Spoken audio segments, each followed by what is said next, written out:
We'll be taking a look at how to turn on a airplane mode shortcut on your lock screen for the Samsung Galaxy S26 Ultra. This will work for the S26 Ultra, S26, and the S26 Plus as well. If you like this kind of content or find this kind of content helpful, leave a message down below. Don't forget to subscribe, and thanks for watching.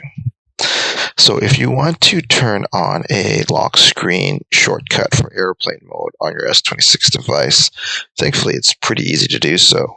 The first thing that you want to do is actually jump into your settings in your lock screen. So you want to hold down on the blank portion of your home page.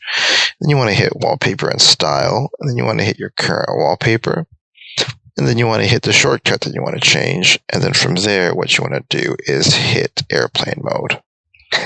And there you have it, everyone. Just a quick tip on how to add an airplane mode shortcut to your lock screen on the Samsung Galaxy S26 series of phones.